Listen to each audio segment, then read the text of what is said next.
Hello, everybody, and we're going to give it a minute or so just to make sure we are live.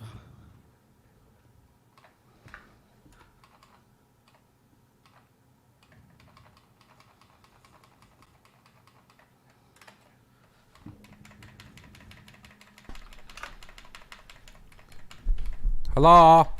Hello. We are live, Marco. Oh, very good. Hello. Yeah, very good. Good timing. Yeah, I don't know how long I'll be live for, but we'll see. And the very first thing that made it onto YouTube was Marco saying hello. Very good. I like. Let's make sure we are live on the other platforms, and we will go live. We will begin. Just need about 5 seconds of silence as well, if we can. Okay, silence. Very good. That was a very solemn moment of silence.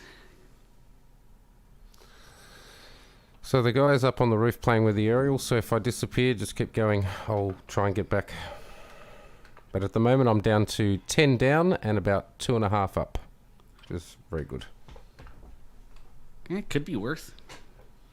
Yeah. Has been worse not too long ago, right? Not really. This is probably the worst it's been, actually, mate. To be honest. It's been Dang. pretty bad. Okay, hello, everybody, and welcome to the latest episode of the Blind Tech Guys podcast. Today is Sunday, February 7th, 2021, at least here in the States, and there's probably some other date if you're hearing this pre-recorded later on. And my name is Nimmer, and I'm located to you today in Liberia, the America of Africa. It's the United States of Africa. That's where I'm from right now. I'm in Liberia. So hello, and hello to my mystery guests. I don't think you guys are guests, but hello. Hello. Is Liberia one of our countries? No. Oh, we better fix It that is pretty now. quickly. Yeah. I don't think you've ever been from Liberia. It's a new one. Today I'm from Liberia. Oh, very good. And hello, listeners. Yes, as you may have heard if you were in the intro section of all the rubbish at the beginning there, we've got some internet issues, and hopefully both Nimmer and my internet hold up for the day, but we'll see how we go. So at the moment, I've got Yes. full upload, and I'm hoping that since the Super Bowl game is just about over, if not over by now, my hope is people are going to go and eat their chicken wings and have a party instead of get on the What's internet. a Super We'll Bowl? see. Is that like a big bowl of chips or something? Yeah, very good. No, it's a bowl, not a ball. Oh my god.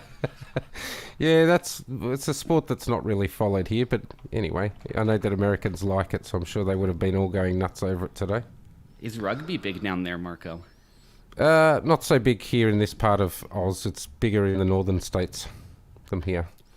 Our sport is Australian rules football, or AFL. Also, I want to wish Chinese people a very happy New Year. It's almost Oh, New Year. I know yeah. my Chinese accent's not very good, but it's almost Hey, New that's Year. in 4 days. We better do a midweek episode with I don't know, maybe some sort of what do they call that drum? It's not a bongo. Oh yeah, the gong. The gong. Yeah, we'll start it with the gong. Yeah. Well, you can always just put it into this one. I don't know. Yeah, I'll put a little noise. Very good. You like? So we've got one person at least listening from China, and so I do want to wish, and of course other people who may be Chinese descending or celebrating the New Year or whatever. And I try to wish everybody from wherever they're from a happy holiday. If I know about it, if I miss one, let us know, and we'll mention it. But anyway, happy Chinese New Year. I think it might be Happy Liberian Day today as well, isn't it? Yeah, Liberia, yeah, very good. Yeah. So we better have a Liberian listener by the end of the week. I want to thank the listeners from Colombia who've joined us, and let's see, I believe Lebanon. Cyprus. We had 2 and C's. I Cyprus. remember that. Yeah, there were 2 C's. Yep, I believe Lebanon too. So thank you Lebanon. to those Oh. new Very countries that have good. joined us. Definitely want to thank you for joining us. We are, by the way, now up to 60 Oh, countries. we're nearly up to the Commonwealth here, ladies and gents. It's amazing. And in the United States, just so that everyone knows,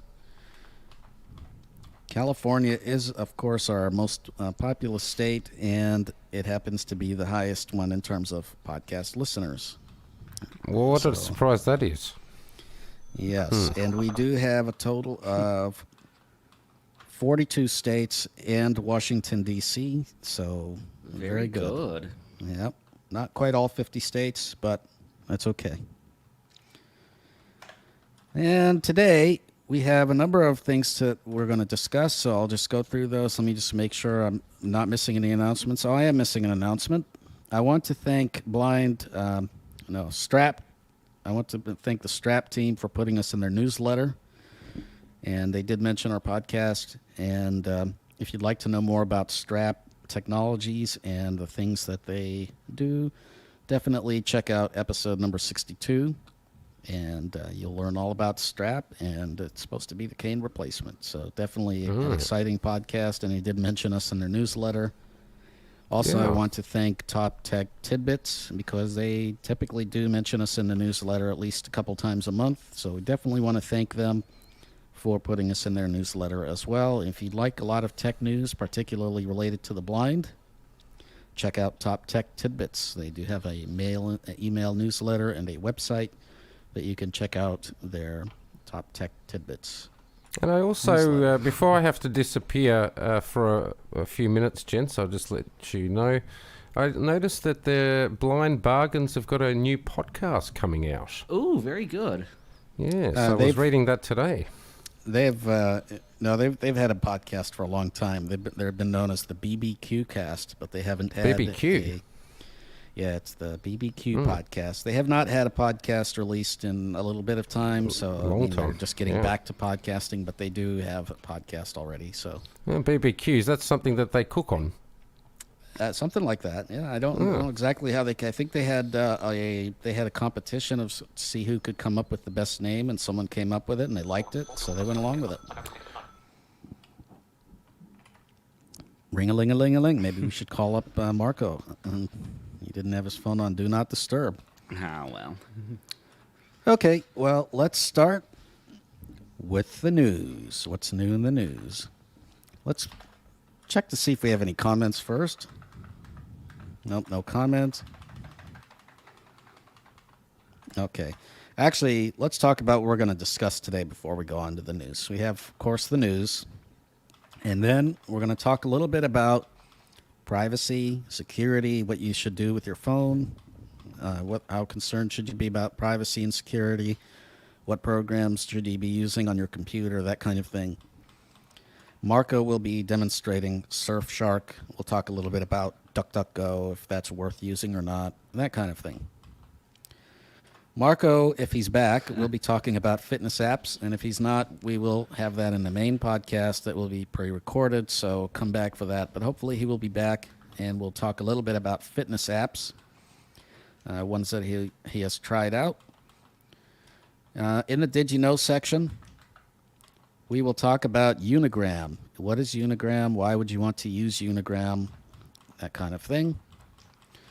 We do have we have one listener email and a piece of feedback from our forum. So I'll read those out. And that is about it for today. So jam-packed podcast. Glad that you guys are here. Very good.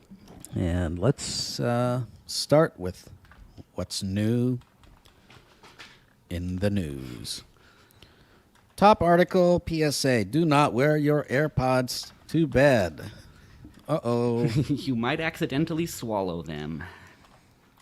Yes. So this first article is by Alan Friedman, and it is brought you to you by, let's see, who's this by? Phone Arena. And talks about a person who went to bed wearing AirPods, ended up in the emergency room. He had some trouble swallowing. He had a sore throat. He was tired after shoveling snow.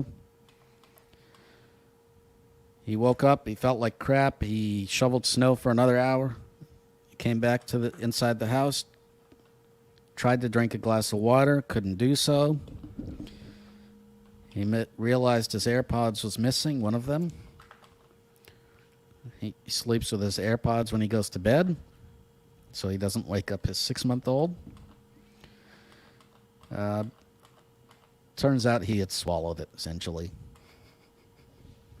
How do you not notice that for an hour? Shoveling snow. It seems like that would be pretty obvious. So he went to the emergency room. They did an x-ray. They found that he had the AirPod stuck in his esophagus. They removed it.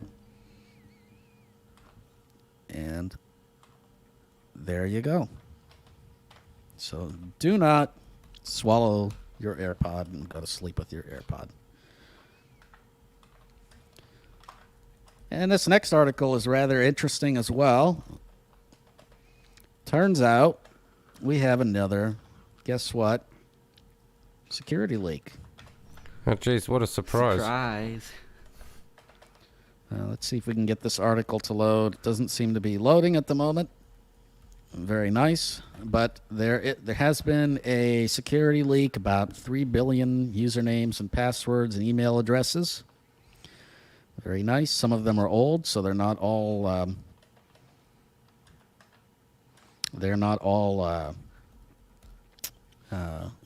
new ones. But kind of rather interesting. So I'm just having a look at the article. This is from Nim. Tech Radar. Did you get it to load? Because mine's not did. loading. Yeah, mine's not loading either. Yep, I got it to load. Oh, there we Cyber go. names Fun. and criminals leaked a bunch of usernames and passwords. They were stolen. 3 something billion. Wow. Yep. That's just... wow, jeez. Now, a lot of these are compilation of many other leaks, so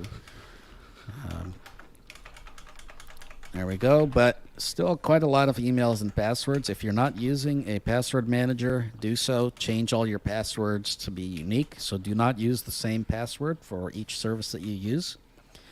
And also, of course, be aware that you should probably be using two-factor authentication, as annoying as it is, on every service that you have possible, because if you're using two-factor authentication, your password is almost irrelevant.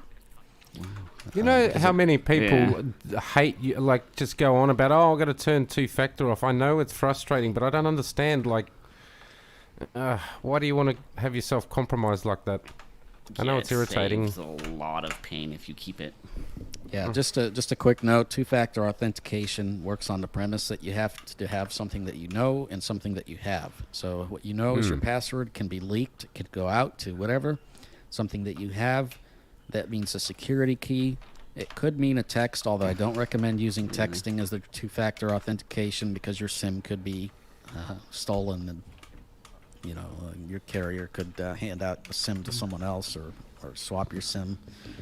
But anyway, two-factor authentication is really important, so definitely use two-factor authentication. So next, Nimmer, we have the fitness trackers, and I thought I'd pop in a couple of articles here due to me primarily, I guess, out of the group at the moment, getting fit again. Do you know how hard it is to find a decent app on Android? It's a bit like trying to win Tats Lotto, really. Very, very frustrating exercise, literally. But these articles highlight some fitness devices that you can use, like the Fitbits, and there's a Garmin one in there. There's an Apple Watch 6, which they claim, and I tend to agree, is probably the best one around in terms of having everything at your fingertips, literally, that you could ever want in terms of fitness. Fitbit one, apparently their smartwatch they rate fairly highly. Xiaomi has an option as well, which a lot of people seem to like, although I've never played around with it, and I don't know if you can get it in the States. We certainly can't get it here, unfortunately. But it seems to be mostly Fitbits, Xiaomi's, Apple Watches, and Garmin's that get the accolades for fitness devices. Now, here's a few things to note about these fitness trackers. One thing you really have to be careful of when you look at one is to determine its accessibility or inaccessibility. Yes, well, Garmin's not is definitely one that you want to, unfortunately, maybe look at elsewhere. I've played around with one of those, and they're not the best in terms of accessibility. And even a lot of Sadly. the Fitbits. So if it's a watch, if Yeah. it's something a watch related, it's probably not accessible unless it has one of 3 platforms on it: iOS, Android, or Tyson Tyson Wear OS, which is Samsung's watches. And then you have to look at one more thing. So it's not enough to determine, does it have Android? Does it have Apple? Does it have Tyson? You also then have to look at, does it have a speaker? Because Yes, not it's a bit all hard for it to watches, speak if it hasn't got one, eh? yes, not all watches, not all Android Wear watches or whatever have actual built-in speakers. And if it does not have a speaker, it's not going to be accessible. Now, some of the Fitbits are bands. They don't have a screen. Those are probably going to be accessible just because you're going to be able to use an app to control them. So they're probably going to be accessible as long as the app's accessible. And I would say, at least for Fitbit, it's usable. Yeah. If your device is not a band and has a screen, those are the 2 questions I would ask. Does it have a speaker, and then what operating system is it running? Android And Wear, Tyson, or Apple. Now, Apple's going to be accessible. yeah. Tyson is going to be probably the least accessible, and Android Wear will be somewhat in the middle. And Tyson is pretty accessible anyway, but there are some quirks with it, and there's a number of apps within the Galaxy store that are actually not accessible at all. Quite a lot. So, and same goes with Android Wear, but seems to be more so on Samsung Watch. They actually used to have it so you couldn't open any app on the Samsung Watch unless they cleared it to work with accessibility, which was very few apps. Even some of Samsung's own apps didn't work. Now you can actually get around that, but it was rather interesting. So anyway, yeah, that's just an article to look at, top 10 Fitbit or fitness trackers, but be aware that some of those may not be accessible. Then the next article has to do with Pixel phones giving you heart rate tracking, which is rather interesting. And so Samsung used to do this with their Galaxy S10, I believe they had a feature, and then they removed it. Essentially what you can do is it will detect the color changes in your fingertips, and they will be able to tell your heart rate based off of, you point your camera at your fingertips, and they will be able to detect your heart rate. And you can also point it at your chest, and it'll determine your breathing rate, which is rather interesting. So those will be coming to Pixel phones, something to look at. It's possible that other phones may get them. I'm not sure.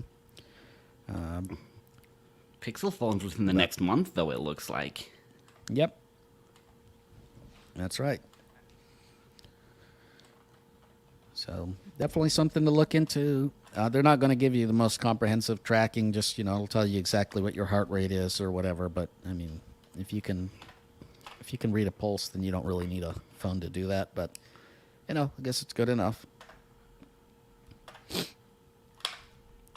Okay, the next article we've got Google Play. Did you ever use Google Play Music there, Kurt?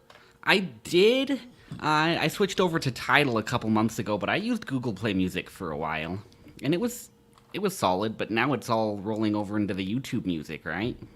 Yep, everything's rolled over into YouTube Music, but now they're deleting all the data from Google Play Music. So any library that you had over there is going to go kish. So you better export everything over. Otherwise, it will be gone kish. I love how it says originally this was going to happen in 2020, but Google thought users would be procrastinating, so they extended it into 2021. Yep. But, yeah, be sure that your Google Play Music, be sure that you, get that stuff backed up if you haven't already. I would be very surprised, in all honesty, though, Nim, if people haven't already done it. I mean, this has been on the cards for, 4 months? I wouldn't be surprised. There's a lot of people that hold off. They get an email, they don't think it's legit, so they don't do it. Oh, well, they'll think it's legit by knows? the 23rd of February when it all goes kish. Very good. Now, we did provide an article as to how to actually transfer your Google Play Music to YouTube Music, and we covered Indeed. this on a podcast a while back as well. So Yeah. just So something we won't that go into if it. you haven't done Yeah. that, make sure that you're able to do that. Get it done. Now, this next article, iPhone hits record U.S. market share. We've known this. This isn't anything new. So, and it continues to happen. Definitely iPhones sell better than any other model phone here in the U.S. and many And here as developed well. countries. So if you are looking for, the best sold phone. Now, it's kind of interesting. So Samsung sells more phones in total, but they also have many, many, many types of phones. Apple sells the most phones in these developed countries, and sells the most per phone. So as just well. some stats here, Nim. At the end of 2019, Apple was at 49% market share. Then they dropped to 45 between Jan and September, October of last year. Sorry. And then as soon as they released their brand new iPhones, they rocketed back up to 52, which is a fair old move up. So they've definitely accounted for that. And actually, in another article, which I think is coming up, interestingly, Apple's iPhone Mini looks like it's going to go kish in the next little while. I don't think they're going to be making too many of those anymore. Yeah, they weren't Lots selling of very many of them, and actually, I never really recommended the Mini unless you just want a tiny phone, because unfortunately, the Mini has a really tiny battery. A bit bigger. Well, than if you're going to get the Mini, you might as well get the Get the Mini. You might as well get the you SE. might as well get the SE. I mean, there's And not if really you want a much higher point. end phone, then get the 12, which is also pretty small. So you don't really. Yeah. Yeah. The Mini kind of, I don't know, I think they just put that out there because they thought a lot of people would want a smaller phone. But as you said, like the SC 2020 does the same thing, And essentially. it's not that much bigger. Nah. So Actually, I'm it's not smaller. surprised. Yeah, it's smaller. It's actually than smaller than the SC2020. SC20, yeah. Not Yep. much smaller, but it is a little smaller. But it just kind of sits there as a bit of an option that's, in my mind, kind of pointless. I don't know. It's, Yeah. which It I is, guess is because what the they've 12 decided. is. Yeah, the 12 is also pretty small. So if you're gonna, if you want a more Oh, we've got flagship some phone, lag. then get the 12 or the 12 Pro. Otherwise, get the SE if you want the tiny cheap phone. So. Sorry, Jen. It's, I've got quite a bit of lag, so if I cut you off, I do apologise. Yep, you're cutting out. No cutting out worries, too, you're so stuttering. Yeah. Oh well. All right. So We've got there was another one that we article missed here as as a well. Chip manufacturer.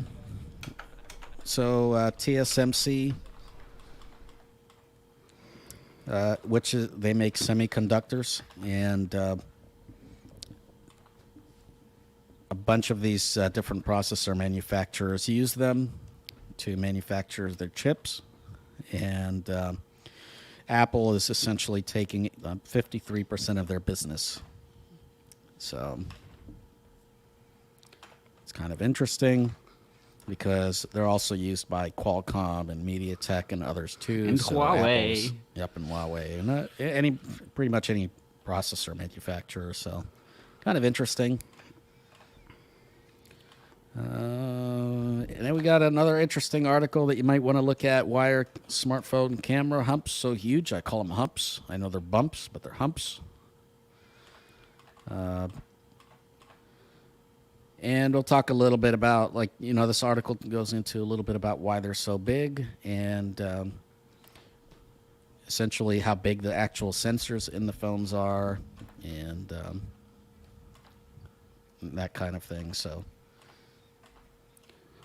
goes into a little bit about focal length and lenses and all kinds of Well, really obviously, funny- as the cameras fun get things. more and more, better with time, and they're going to get larger as well, aren't they? These sorts of things, the lenses and all that sort of thing. To some extent, but they also need more room in order to actually do their photography. So Yeah. Yep. So that's why we're going to have that in the show notes. You can take a look at why camera bumps are so huge, and it does go into a bit of detail on that. Well, they're definitely noticeable in the new Ultra S21 and the iPhone 12 Pro Max, that's for sure. You can't really miss them. Yeah, but they're And even actually the Note. smaller than the Galaxy S20 Ultra and the Note 20 Yeah, Ultra. the Note so those was a are big relatively big, but those are smaller. Yeah. Yeah, definitely. Now, I've moved my phone. Hopefully I'm not stuttering anymore. We'll see No, how you we a sound little bit better. here and there, but you're better. Good. Excellent. All right, coming up with the next one. Oh, yes, we've talked about that. The iPhone Mini. Oh, yes, Google and privacy. Nima, you can have a chat about that if you like. Yeah. So I'm struggling to so- get anything to load here, so I'm not doing it deliberately, but I am struggling at the moment.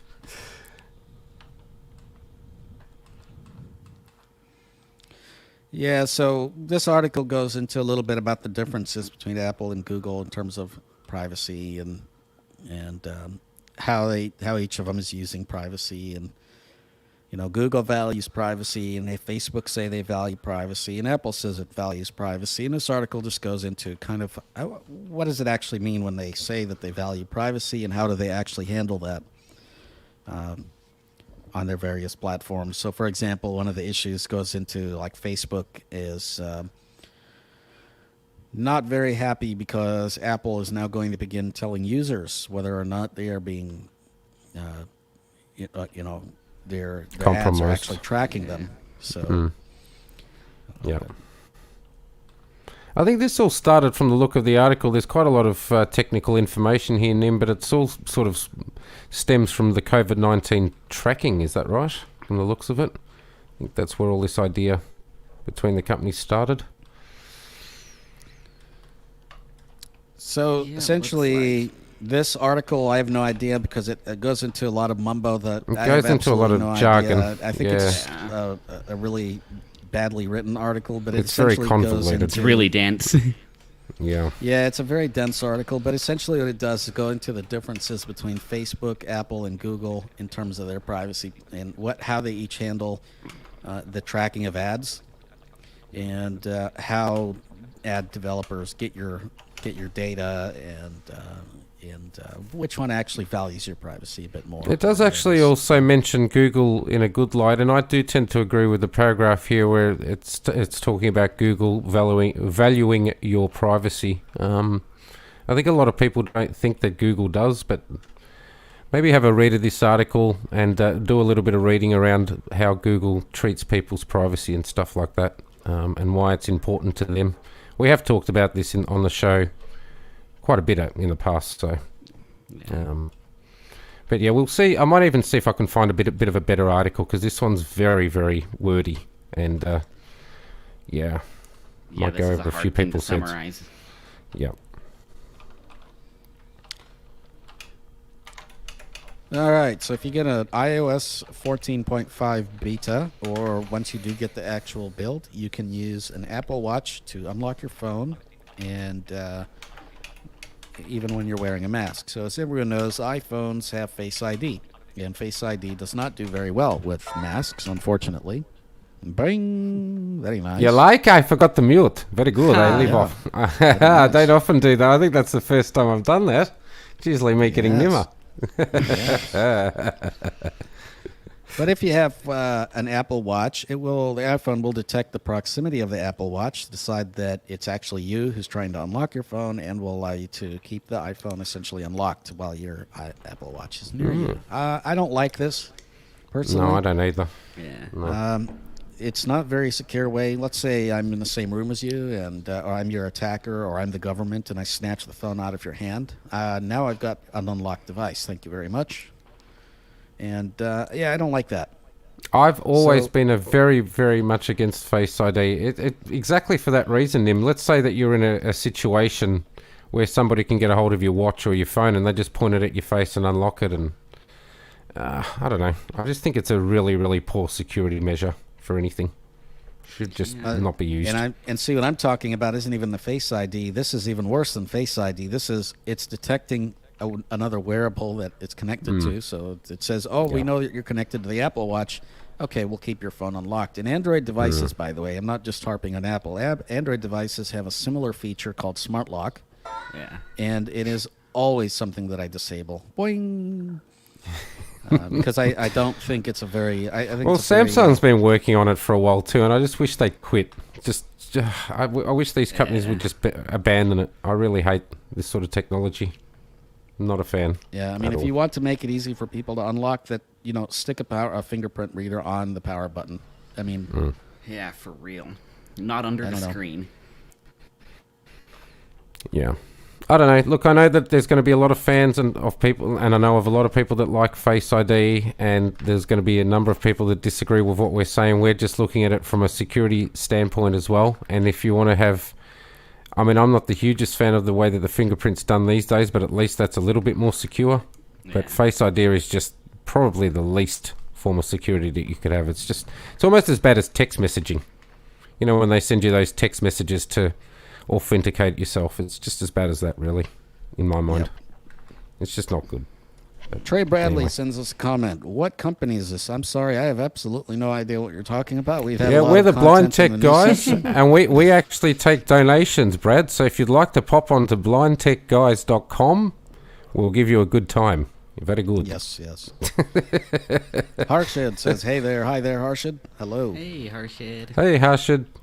Welcome. Hopefully there's not too much clicking. I'm keeping my volume down. Okay, so today we're going to talk about security, privacy, and that kind of thing. Maybe have a roundtable discussion, and then Kurt will demonstrate Surfshark VPN.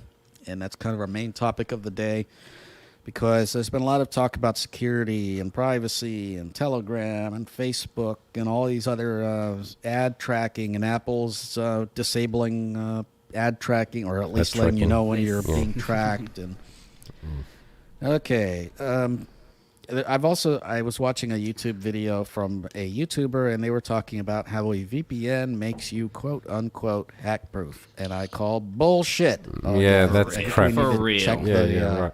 Good we luck need to with check that. the box. sounds like for marketing. kids, but yes, there is no way to make you hack proof.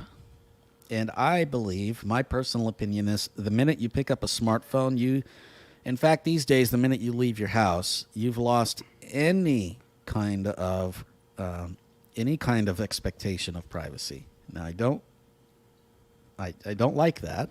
It's not something that I like, but it's true. When you walk out your house, there are all kinds of video cameras videoing you everywhere you go. In most countries, this is how it works. In some countries, maybe not, but most countries, this is how it works. Your mobile phone that you've got in your pocket is tracking you. You've got location turned on. Have you ever, gotten an email from Google Maps and it says all the places that you've ever been? And you can disable that part of it. But regardless, your phone does have location permissions. Your phone is pinging cell towers.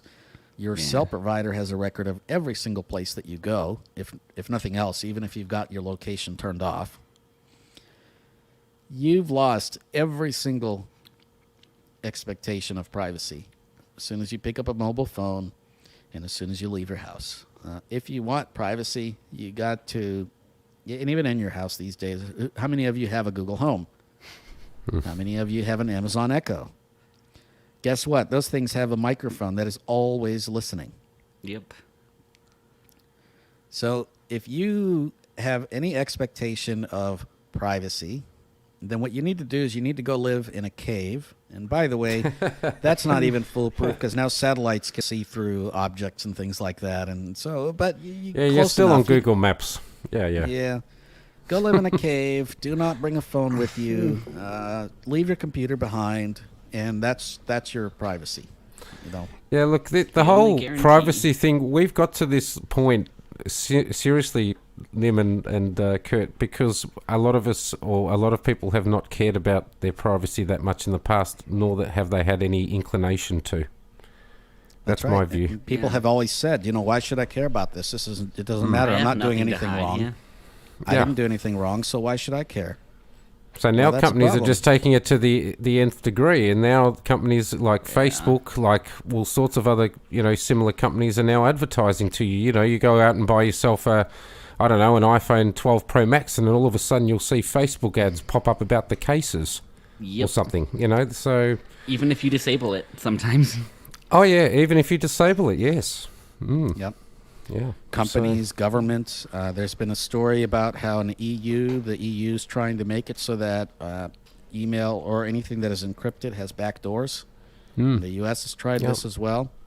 And here's the problem with encryption is once you add a backdoor, somebody else will come along and find it. Yeah. Yeah, I was going to say somebody will come along and bang down that back door pretty quickly. You got the that back door in there for government or whatever. I don't necessarily have a problem with it in principle. I think maybe it makes it easier for them to find. But then you create that back door and all of a sudden other people have access to it as well. Because, you know, there are people who are smarter than the people that work for government. Of course. Or for these It's companies. always a race. And please, people, anyone that's got this notion, and there's so many articles and bits of information out there that think that having a VPN is going to make you not trackable, just get that notion out of your head. Just forget about it. Like anyone that hears that rubbish anywhere, just forget it. It's completely wrong. Yeah. Just don't even listen to that spiel, because it's the only thing that a VPN will do is change the country. Now, It'll if somebody's it'll make you a little bit anonymous. Yeah, especially on like public Wi-Fi. You know, if you're out, because so the thing I want to say but about here's the thing. Yeah, here's the thing, real quick. Yeah, it does make you more anonymous. Make you more anonymous on Wi-Fi. But here's the thing. What happens when you log into your email on that public Wi-Fi? You've still got to enter in your details. You've still got to enter in your details, or your details still show up on screen because you've downloaded emails. Oh, sure. What happens when you log into your Facebook on public Wi-Fi? What happens when you do any number of things? So anyone that breaks into that particular... Let's say, for example, you get a bad guy that takes control of, I don't know, the UK server that I use on my VPN. What's to stop him from looking up the credentials that are there? You're trusting somebody with your information as well. So that's another thing you've got to think about. And there's things that can sort of address that. You know, if the servers don't keep backups and they erase, that's one of the things I like about Surfshark. But yeah, all of this. But you have to trust your VPN to do. I mean, I trust mine, and they say, "Oh, we don't keep records." But who's to say that? You know, that's as good as 100%. Anyone saying, "Oh, we don't track you when you're on the web, and we don't serve ads to you." But then all of a sudden, you get ads that follow you around. I'm talking about something even simpler. I'm talking about if you're using that VPN and you're logged into public Wi-Fi or whatever, and all of a sudden you're transmitting and receiving data back and forth, do you think that makes you anonymous because you're using a VPN? Because as soon as you put in your name, name's there. Or Jabber, for example, you put in my name, all of a sudden they know who I am. Now, if I wanted to use a VPN, I wanted to be anonymous, I could also maybe use something like Tor in combination with a VPN, which will bounce my traffic from server to server. And then, if I used a fake name, if I didn't have any links to my identity at all, then maybe we can talk a little bit about being private. And also, some of the VPNs offer, I think it's double hopping or dual hopping or whatever they call it. It's the same sort of thing. It's the same sort of thing. It helps. But in my mind, the point is, there are a lot of the data that gets stolen in like data breaches, and I know this because I worked for a PCI compliance company. Most, but not all, comes from people who are totally not securing their data at all. So, like, I'm not saying a VPN makes you foolproof or does a lot, but I think anything you can do to make it a little bit harder for people so they have to do a little bit extra work, that'll dissuade a lot of your people who can go after easier targets. I think what I'm saying is a VPN will help you be more secure, but it also will. What you have to do is you have to be cognizant of where and when and how you share information. And what I mean share information, like when do you access your email? When do you open up your banking details? When 100%, do you whatever else? And the other thing that people don't think of as well is if you're on an iPhone or an Android and you've got Aquamail or you're using the iPhone native app or some other app, you don't necessarily even have to open up that app to check your emails. It's probably doing it in the background. Yes. So as soon as you connect up to that VPN, the details are already going backward and forward anyway. Essentially, people don't think about what's already automatically connected. If you've got Facebook connected and you're getting a notification, it's got to authenticate. Yeah. I mean, it will bounce, it'll bounce your traffic. So it goes to the VPN. So what happens, you have a VPN and you're on public Wi-Fi. Your traffic will go first to the VPN, and then it'll go to whatever that server is. And that time, that bouncing around, and it will secure it. It will encrypt it, hopefully, depending on what protocol you're using. It will do that, and that's a good thing. But in terms of security, it's not going to make you hack-proof. That's all I'm saying. 100%. I'm not saying don't use argument. a VPN. No so argument. I definitely think VPNs are helpful. Oh, absolutely. Absolutely. And I would never say to somebody, don't use one. If you want to use one for that sort of purpose, go right ahead. Yeah. But just don't think that you're going to be completely foolproof, because it's highly unlikely that that's the case. Yeah. It's only going to make it harder, as Kurt said. Yeah, if you're like in China or something, you're trying to communicate with someone from outside, it can help you bypass those geo restrictions, possibly. Oh, yes. And that's another thing with the VPNs, and a lot of them, some of them do offer that service, but it's a lot of fiddling around. It can be achieved, though. I've seen it happen. So, yep. But yeah, just make sure that it's not going to make you anonymous on the internet. It's not going to make you hack-proof. So anyway, Kurt will demonstrate the VPN. Let's see. Before we go, do we have any comments? Let's look and see. Click away, brother. Okay, we will, Harshad. Besides, everyone sounds great. Thank you, Harshad. Thanks for the knowledge about privacy from I can't even say your name. Wei? Oh, is that Yi from Cambodia? I think. Yi, I think cool. I think that's our Cambodian listener, if I'm not mistaken. Your mother is tracking you at this moment, Kurt. Very nice. Oh, very cool. Very nice. Hi, Mom. Excellent. Hello, Kurt's mom. I have a lot of things to tell you about Kurt, but we'll do that. So do I. Where do we start? yes. We'll tell you that afterwards. All right. Yeah. That'll be in the after party. Yes. Oh boy. Do I need to send bribes or? Well, you can send brides if you want. Yes. Brides? Wow. All right. I was thinking bribes, but bribes. Okay. See what I can sorry, do. my internet keeps stuttering when you say I'm just hearing eyes. Nice. Well, all right. So you've got Surfshark. I've got Surfshark. So and by the way, before Kurt demonstrates it, I will say this is the VPN that I recommend. I know Marco has his Astral and all that. This is one of the ones I recommend, along with Nord. I haven't actually played around with Surfshark for a while, so I'll have to play with it again. I think see what it's like over here.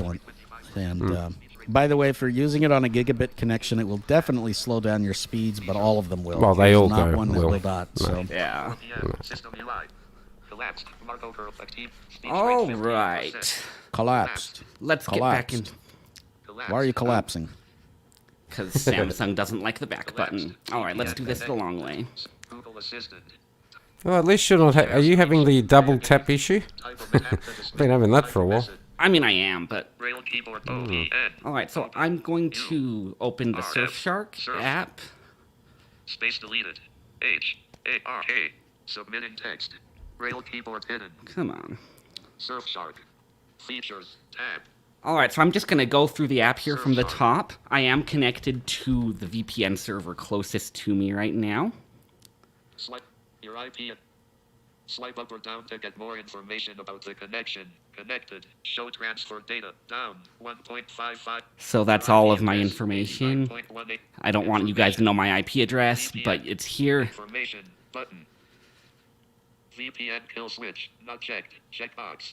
All right, so I'm just going through the main screen here. So it's saying VPN Kill Switch. What that means is this is a setting so that if, for whatever reason, the VPN connection gets interrupted, in theory, it will turn off your internet connection so that you are not sending out unencrypted data. Doesn't always work. There have been a few issues on the Android side, especially with apps running in the background. But that's supposed to be an extra layer. Yeah, Yeah, just to also add, Kurt, the kill switch unfortunately is not always reliable on most of these, so it's not Right. just a Surfshark issue. Japan, But, Tokyo, yeah. save settings, tab, features. Okay, tab, so now there's 4 kind of tabs that go through. There's settings, there's tab, settings, features, tab, features, locations, tab, locations. selected, Surfshark, tab, Surfshark is that homepage I was on here. So let me go to locations.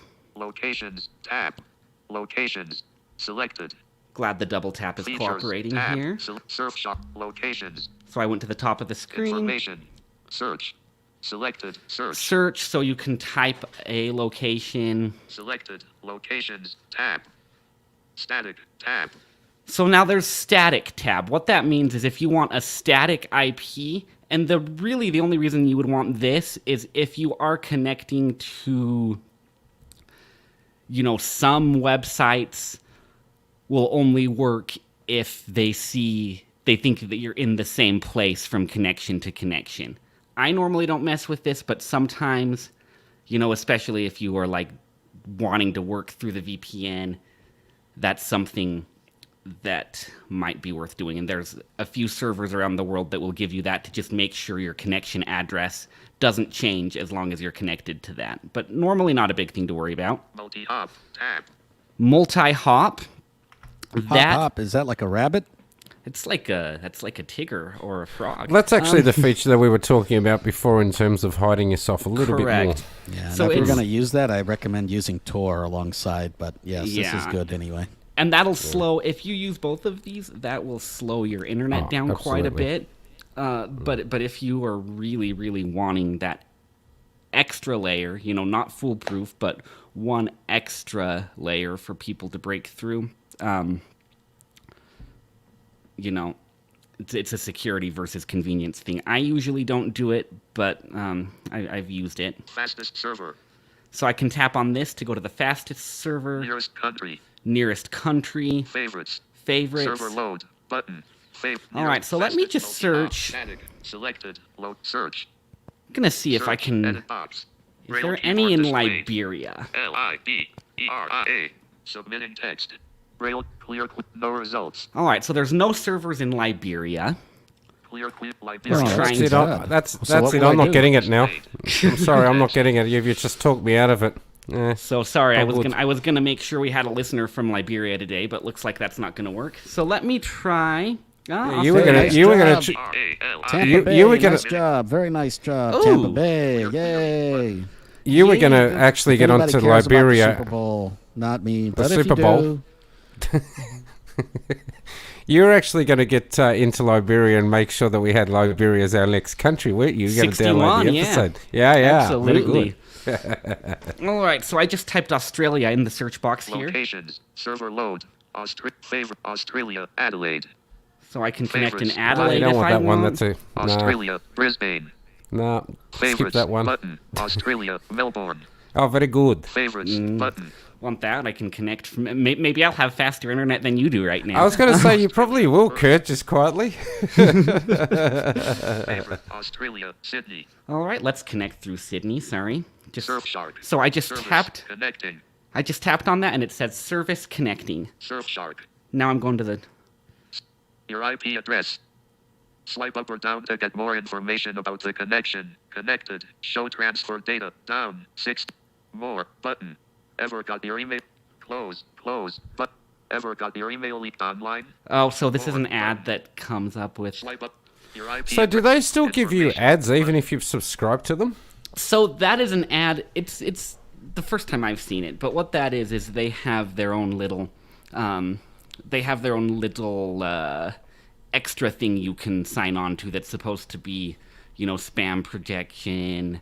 Gives you their own little search box or their own little search engine that's supposed to be like DuckDuckGo. VPN Kill Switch. well, and I think it tells you if your Information. email's been found in VPN a kills. Right. a breach as well. Australia, So it kind of does what Close. 1Password does. Well, Yes. one of the features of Yes. 1Password. Yeah. Yeah. Selected. Right. Selected. So it's Close. now close out of that. Surfshark. Swipe. Your IP address. No, Your let's IP see. address 45.125.247.108. Oh, thank you. Information. There we go. That's very Oh, cool. useful information. VPN Yeah, very But good. yeah, so now it's connected Your IP through address, swipe up or down to the get more Brisbane Surfshark. or the Sydney's where I connected, and then you can go into the settings and Settings. Features. Tab. so I'll go into features and show a Selected. couple things here Settings. first. VP, We VPN, have- Clean Web. Locks app. Clean Web. Clean Web, which Ooh, comes with the blocks that. Very Surfshark nice. description. Yeah, Locks ads. Trackers and malware. I have that going on usually. I wonder what sort of detergent they Oh. use. I like malware. Very good. Yeah, who wants to block that? Checked. Yeah. Checkbox. Whitelister. Select All right, so specific then we apps and have- websites to route via or Hey, bypass the can be VPN. called whitelister. Pretty bad. So this is actually one of my favorite parts about Surfshark, is it has this concept called split tunneling. It calls it a whitelister. I'll open this up to show what it does here. Navigate up. Whitelist. Bypass VPN. So there's Well, we two got 8 people categories. watching. Thank you, guys. Whitelister. Hello. I guess no one wants to watch the Super Bowl. Very nice. I think it's just finished, so yeah. There you so go. I've got Bypass VPN. bypass Select apps and VPN. websites to bypass VPN. Now what this is let's say you're trying to log on to your bank, or you are trying to log on to, a shopping platform you use that uses your location. Some of these things will need to know your real IP address, where you are really, especially if you've logged on before. And so some of those you will not be able to access through the VPN. Banks are kind of the most commonly cited here, but there are also other websites. I've encountered this with, some of the like online shopping I do, where it does need to see your actual location, otherwise it won't work. So on this bypass VPN, I can say, hey, my bank website, americafirst.com, that goes through my normal phone connection, even if everything else goes through the VPN. Now, one of the things that's unique to Surfshark that actually addresses some of what you were talking about earlier, Marco, with apps running in the background is... Checked. Checkbox. One app selected. 0 websites selected. Route via VPN. route via VPN. And so what that will yes. do, Yeah. yeah. So that'll force an app to only go through your VPN. So like say Yep. that Aquamail, you can make sure that that'll only work if it goes through the VPN. And it's not foolproof, but it's an It's excellent better One than good not. use for that are some of these chat apps like Telegram and the such that you might want to always, if you're communicating with a reporter or you're trying to do what Edward Snowden did, I don't know. Yes. Yeah, if you're Yeah, doing no, that's that, a good idea. Any reputable VPN should have that anyway, and most reputable ones do. I think your Nords and your Surfsharks, Astrals, And- they've all got that. And you should look for that feature, listeners, because it is somewhat important to have. yeah, it's useful. And then Yeah. under Settings. settings here, Selected. this is the last thing I wanted to Selected. show in the app. Application. Version. Language. Dark mode. So there I can turn dark mode on in my app. There I have it set to normally show everything on my regular language that my Android phone has. But you could set it up so that the app shows you things in different languages if you want. Connectivity. Auto connect. Kill switch. That's where I turn on that kill switch, or you can set it up to connect to the VPN Very automatically. good. It will kill people. Very good. It'll kill packets of data. Warning. Analytics. Crash tracking. Reporting. So of course this is where Surfshark says they don't keep your data and they don't log, but who knows for sure, So that's where you can send them data to keep track of crashes and analytics and. I all believe that. Surfshark has Reporting, yearly analytics, auditing crash or tracking. every couple of years or something. I know that I'm pretty sure they've been audited, so Well, the that's one always a that's good actually thing to look been and caught see if out- They have been audited. Yeah, actually, interestingly, and it's been reported quite a bit, the one that's been called out big style, and it's actually one of the big players, was ExpressVPN, because they... Oh, yeah. Yes, they very nicely said that they didn't keep anything, and then they were Nicely Right. caught out there. France So 24. Harvard astronomer argued earned 3 months. Now, so you can earn free months here if you refer friends and they sign up. And then you have Advanced data encryption, protocol, and more.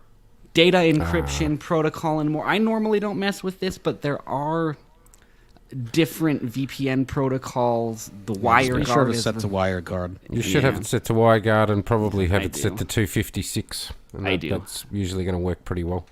Yes, and the only reason you might want other ones is, there's a couple that are specifically optimized for trying Well, to if get there's some around. sort of issue with you using WireGuard in your country, then use OpenVPN. And if you can't use that, then you have to Yeah. unfortunately, go to something else. But, Yeah. And so those Some are of them do make it easier if you're trying to get past that great big wall of China. right. Well, I know Shadow for a stocks, fact I that believe. Nord and I think Express does as well, and Astral, they have a specific protocol that they've built for Chinese users. Right. Hey, that we they lost two suggest that you people. What's the use. matter with these people? They don't like us or what? Hey, they've gone to the after party. We better start our after parties. Oh, yeah. We should. Now, so why I picked Surfshark over other VPNs is, and I will say the PC app, the PC version of this, works about the same. I don't have any accessibility issues. I do sometimes have to turn on my JAWS cursor or screen review in NVDA, but for the most part, the apps are the same on Windows and Android, and they work pretty well on both of them. The main reason I went with this, honestly, was pricing and the fact that they don't have a limit on how many devices you can have logged in. So, like right now, I have my computer connecting through one server, my phone connected through another server. I could get my iPhone. I could get, however many. I could have as many devices as I wanted connected through this. And then for pricing, it is depending on the sort of subscription, not prescription, this isn't medicine, depending on the subscription you want, it's a good deal or not. If you're going month by month, it adds up to about $12 a month. I've seen other VPNs that are cheaper. If you're doing 6 months, you have to pay one-time payment of like $30. And the that more you covers- pay, the yeah. more you pay, the less you're going to be paying. I mean, the more the more months the you more get. years. Yeah. And they do tend to have upfront deals as well. So The good thing about Surfshark is you can get 2 years for $60, which Yeah. if you buy it in bulk like that, that's cheaper than Nord, cheaper than Express, and it's That's kind decent. Wow.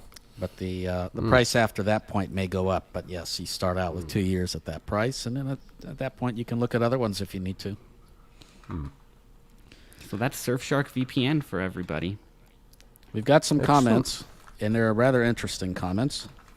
Oh. Yee wants to know where he can download StreamYard from. Well, you just go to StreamYard.com. There's no downloading of it. You just you can get on the website and use it through the web interface, and that's all. It's a it web. is. Yeah, it's a web platform. It's not a download. Yeah. Ted Rose, he has private internet access for PC and iOS. But Yeah, that's the a good Pia. one too. Yeah, web-based I'm not subscription a. is I'm not a big fan of pain Pia in the neck actually. for screen reader users. Yeah, I don't like Pia. I actually think they've gone downhill. The last time I checked them out, they were relatively slow. So Yeah, they are pretty Yeah. slow, and they're not at the top of what I would call Nah. the top of the list of VPNs. they recommended used to be ones. good several years ago. I used them a while back, just for a little while to test it out. Well, a while ago, several years ago, and they were great. But I really think they've fallen backwards, unfortunately. Wai or Wei or Wai, I don't know how to say your name. He says he's in Singapore, where Thomas is. Ah. All right. Yeah, very cool. Thomas says, sad to say the nearest server does not mean that it's the fastest. Not It always. Depends on the root VPN provider. That is 100% true. And that's with any yeah. VPN. Unfortunately, you do have to play around a little bit to find what you know. Now, a what good works for VPN you. will be able to show you the load on the server It before should you be able connect to. to it. So Yeah. it Yes. should be able to show you Should how be many able people to. are connected. And, of And course, you can Surfshark always can. find... Yeah, it can. And so you want to find a server that hopefully is not overloaded, because even if it's Yeah. near you, it may be too slow. they're no good. Well, many a time, if you a lot of these VPNs, if let's say I'm in Melbourne, for example, and I get onto the Melbourne one, that one seems to always be overloaded. So you don't always want to nab the closest. Trey Bradley wants to know how to use a VPN. Well, I hope you listened to this because you just found out how to use a VPN. And if you didn't, I recommend hitting your rewind button and going backwards. And also, there's other podcasts that we've done late last year. If you have a look through blindtechguys.com and have a look at the names of the podcasts episodes that we've done, that we did cover this a couple of times. Marco I think demonstrated, I think, Astral and. I think we demonstrated Astral and Nord. Yep. I think it was. So we've demonstrated quite a few of them now. So you can certainly go back and have a look. Definitely recommend using it, especially on a public Wi-Fi. And if you're going to be using any kind of bank details or anything on a public Wi-Fi, which I don't recommend anyway, but if you do, please use a VPN. Yeah. All right. Let's see. As for security software, I know this is kind of a big topic. I recommend Sophos. We talked a little bit about Sophos. Now, to be honest, for most people, you can use the Microsoft security program, the Security Essentials or whatever it's called, and it works just fine. It's Windows Defender. Windows Defender, yeah. Yes, it is relatively reasonable in terms of reviews, AV comparatives and those. Pretty decent. I recommend Sophos. I think it's just a little bit higher up, and I think it is more of an enterprise product. And definitely does a very good job at securing your data. Now, there's a couple things you should know about Sophos. Their computer interface is very inaccessible, but you do not need to use it. The installer itself is accessible. I like the way you put that. Very inaccessible. I'd say completely inaccessible. It's not it's just not accessible. Full stop. Yeah, well, you can read the window, but you can't do anything with it. Great. So I'd say very inaccessible. Marco says completely inaccessible. Either way. Useless. Your choice. But you don't have to worry about that interface. You can go online, as you were about to say, Nim, which is definitely accessible. Yes, you could use the Sophos dashboard online, and you can manage all the features of the Sophos app and the Windows program online. But unfortunately, everything associated with the Windows program is not accessible, and that includes the menu that if you right-click, the system tray icon is completely inaccessible. Oh, great. So there's nothing accessible about the app. There's a lot of things accessible about the web interface. It's completely accessible. You can do exactly what you want to do with it, and you can control anything that you want with the app. And then if you ever want to remove it, you can either remove it through the web interface or through your control panel and just go in there and remove it. Now, you may run into an issue where if there's the I forget what they call the protection, the system protection is enabled. Yeah. You may run into an issue where you might have to log into under safe mode and disable it or use a Sophos removal tool. But you can always disable that whole part. Or you can disable it. Yeah. I do have to say, though, out of all the ones that I've tried, I think it's definitely the best at picking stuff up. It always seems to pick up everything really well. I know that as we've been saying, Nim, the actual program itself isn't accessible, but the web interface definitely is, and it's worth the hassle, to be honest. I find it a lot better than anything else. And any antivirus program you use, just about all of them, there's some sort of inaccessibility. I don't think I've ever found one that's perfect, like that you can just go, right, I'll do this and that and da-da-da. And this one just picks everything up. You can use it on your phone as well. I've got it on my phone. And it's good. I think it's pretty good value. I think I pay about $50 a year. And I can use it on, a heap of devices. So, yeah, does it have a device limit? And I think 10. I think it's 10, but it's a lot. Yeah. It's high. That's I'm not going to hit that. Yeah. So what's that, about $30 US? Is free anyway. You don't need a subscription to use the Android one. So yeah. And I just think it's for peace of mind. And yes, as we've said, the PC version is not accessible, but the web version is, which is perfectly fine. Yeah. It does everything that you need it to do. It essentially works with the PC version for people that are wondering how it manages to get the stuff across. So you don't need the PC version to be accessible per se. But you do have to have it installed, right? Yes, you do. Yeah. You've got to have it on. Now you can install it. That's easy enough to install. That's not a problem. The installer is very accessible. Installer is accessible. So once you've got it installed, you then go on to Or In fact, the I easiest think way there's is just, to... once you hit the next button, it installs. The next There's button, very it just little to do. installs, yeah. Okay. But once you've got it installed, if you don't know where to go, you just go into Google and type in log on Sophos Home. It's called Sophos Yeah. Home. Yeah, I And think the the first URL thing pops up home.sophos.com. So Yeah, something like that. But if you don't know it or if that's wrong, then just type that into Google and it'll come up straight away, and then you can just log in and everything magically appears. So Yep. They do have That a works free well. one that I believe you can use the free one just fine, but it does limit some features of the Pro one. yeah. The Pro one does also have some web protection stuff that you can enable. It Oh, works, and that's the pretty other well. thing So if that you want I to do any found kind out- of web filtering, you can do that. You want to turn that banking protection off. Yes, by the there is way. a banking Get rid protection of that. feature, and you want to turn it off. If you do not Yes. turn it off when you try to type in, there's a bug in Windows 10 where it Mm. will type the incorrect letters. So when you try to type, Mm. the letters on your keyboard will type a different letter every time you push it. So it won't Yes, type I the remember same back in letter about twice. August of last year, That's Nimmer and I exciting. went through this rigmarole of like, why the hell is our JAWS not working? And then, yes, we worked it out that it was that stupid setting. So you do need that turned off.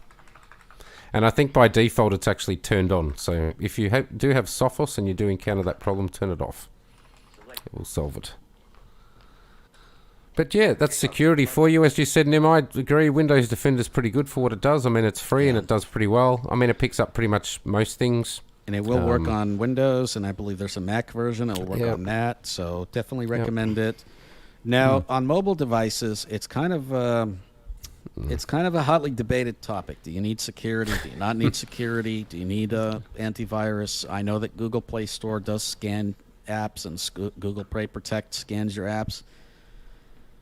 Yeah, so there's two schools of thought there. One school of thought is if you have a security program, it actually has to open up holes in your system in order to do its job. So you don't really want to have another program. My school of thought is there's been enough apps detected, even on the Play Store, that have been there for months and years that actually have vulnerabilities that I'd rather have something than not have something. Yeah. But it depends on your school of thought. Yeah, I to be tend me, to install I have it Sophos on. and be done with yeah, it, I've got but, Sophos and you be know, done it's- with it. It's but- your choice whether or not. Also, here in Yeah. the States, there are the carriers. If you have a carrier phone, they do tend to come with some kind of program. Usually, they come with mobile security or something AVG. similar. Google of what it's Lookout, or called. not Google Lookout, some Lookout. other Lookout. Yeah. Yep. So Yeah. there are usually some kind of program that come with your phone.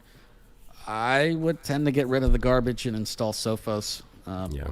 Not that it's necessarily garbage; it may actually be good. I don't know, but the point is that I don't. I'm know, actually so not I a just fan of recommend using the- Sophos. Yeah, I'm not a fan of the play protect thing. I just wish I could actually kill that completely. I know you can disable it from scanning, but it's still there. Just wish I Yeah. could get rid of it. I have no hate issues it. with Play Protect. I think it's just another if there's something else that's scanning my device to make sure that nothing's going to get on, then that's fine. I'll tell you now, if you put Sophos on your phone, you'll be amazed how many apps you think are pretty cool that maybe aren't so cool. Yeah. It does definitely pick up a lot of interesting stuff. That's for Between sure. that and the app Skit, you can really learn a lot Yeah, about Skit. your apps. And we did talk about Skit once upon a time. So Yeah. Go back and look it up. It was back in September. But yeah, Skid and Sophos are definitely, for me, are two apps that I have. And side by side, they work really well. So, Ted Rose wants us to comment on the latest WireGuard protocol feature in VPN apps. I'm not sure what you want us to comment on, but I definitely recommend WireGuard. yeah. It is Faster than it is OpenVPN. a bit faster. It's also open source and it's also secure. Well, the So it's kind WireGuard's of a not that newer new either. protocol. It's been around for about 2 or 3 years now, Ted. So it No, has not been new, around but for a I would while. say newer, It's yeah. newer, but Yeah, it's certainly new to some VPN it's apps. new to some. Yeah, it's been around for a few years, although they still call it a beta. So for some reason it hasn't graduated yet, but it's definitely better than OpenVPN. It's certainly faster. Yeah. In a lot of You'll cases, definitely especially notice if it you've got got a decent speed. Gigabit connection. Yeah, if you've got decent speed, then you'll notice it. If you got big like a style. 50 meg Yeah. connection or 100 meg No. connection, I doubt you'll notice too OpenVPN's much of a fine. difference. You'll notice a little difference, but yeah, certainly. Mostly in latency when I've tested it. Like, Yeah, Yes. latency's not a better, big deal. definitely. Jitter generally stays the same, but speed, as we've said, if you've got a decent speed, then you'll definitely notice it also. But yeah, it's good protocol. Okay. Very good. So we're let's get fit with security. I think we've talked about security and privacy. Now it's time to go to the gym. Hello, Marco. Indeed. Thank you very much, Nimmer. Yes, I've been going to the gym over the last week or so and hunting down apps to be able to go to the gym and be able to keep track of how far I've gone or how much I've rode or how far I've walked and run. You're not like gym. Oh, no gym. I thought you liked gym, but you have your gyms are shut at the moment. Our aren't they? gyms are shuttered, exactly. Yeah. I don't know if I like a gym. I don't remember the last time I went to one. Yeah. Where was the last time you went? That's what I was... He's got to be at least a year. Mm. Yeah. Oh, wow. Sheesh, that's terrible. In fact, I've got a gym 20 feet away from my house. About, let's say about, how many meters is that? About 5, 6, 7 meters, 8 meters away from my house, somewhere around there. So I can bet you if just ask break Good in and Maps, open it up? would say it's a block away. No. It's You less can't than a break block in? away. It's right within the complex. It's literally probably about 100 steps or something. But I Good reckon you Maps should would just say it's open the farther. door. Just open the door up and just, you know. I've got a key just say- fob and they've deactivated the door, so it's Jeez. unfortunate. Yeah. That is very unfortunate. I wish we had a gym here in the complex. That'd be awesome. I'd love that. But no, I've been trying a lot of apps. Sadly, on the Android front, it is proving somewhat difficult. So what I'm going to do, because I haven't got the necessary equipment and because at the moment I'm relying on my phone for internet, and if I move it, I will start crackling again because it's at the moment outside the window. I will... Yeah, exactly. I'll start getting that effect again. I will go through a couple of apps. There's one there that I found which is a decent app for taking your step count. It works quite well. Also does rowing as well, on the rowing machines as well as obviously out on the water, and also bike work. Unfortunately, it doesn't work with bikes inside, or the ones at the gym you have to be actually riding. So I can't seem to find one that does that yet, which is very Samsung annoying. Health, Google Fit will both do biking and step count as well. I just want to point that out. And I've played with think, that, and it's Google Fit. If you set it to start tracking a workout, it will do indoor biking. At least it has for me. Okay. But you have to tell it to start a workout. So And sorry, guys, I'm going to have to step away for a moment. Sorry, I've got the tech You're in all my right. door. and Andy's got Lola. Yeah, so I do. You have Google Fit and Samsung Health and on the device, and so I actually have both of them being able to collect my data, and they're both they both collect the same exact data because they're just using the device's sensors. So I suspect that no matter what app you use for step count, they're going to get the same exact data because they're just using the sensors on the device itself. And that's not always the most accurate thing. I think a wearable is going to be a little bit more accurate than the phone in your pocket. You know, you pull your phone out, you shake it about, move it around, throw it on a desk. Is that really going to detect a step or not? You know what I mean? Like, it's kind of one of those things. You just have to be aware that it is using the device's sensors. But Google Fit and Samsung Health both will do basic step tracking and other types of tracking as well. Some of that is automatic, but a lot of times what you have to do is you have to hit the add workout button and then tell it what kind of workout that you're doing before it will try to track that data. Will it integrate with any wearables? Like, will the Samsung Health app integrate with a Galaxy Watch or a Google Fit integrate with any of the... Okay. Yeah, they definitely do. So if you have a wearable, that data will be pulled. Instead of using the device's sensors, it will try to use the wearable's data. And so it depends on what watch. You know, if you have Samsung Watch, obviously it'll go into Samsung Health. And you can use the Samsung Health app on the watch itself to get the data. And it's using the wearable, which is generally going to be a little bit better in terms of step count. There's one caveat to that is if you have a Samsung Watch and you have a dog, for instance, or a cane, you want to probably try to put it on the opposite hand of which you're using the cane or the dog, because otherwise it tends to not be as accurate in determining step counts when if you're swinging a cane about, or if you just have a hand on a harness instead of swinging your hand or whatever. It does tend not to be as accurate in terms of step counts. You don't have to worry too much about that with a phone, but certainly with a watch, it is something to keep in mind for sure. Let's see. Do we have any additional comments? No, we do not. We've got 6 people watching. Thank you guys for watching. This is the time that I will share with you before Marco gets back that we do have a donation link on our site. You can check that out.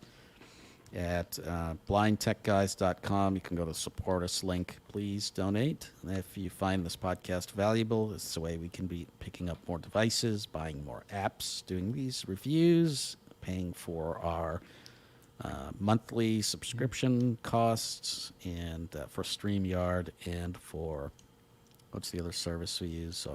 Occasionally Zoom. Clean we use Feed or Clean something. Feed.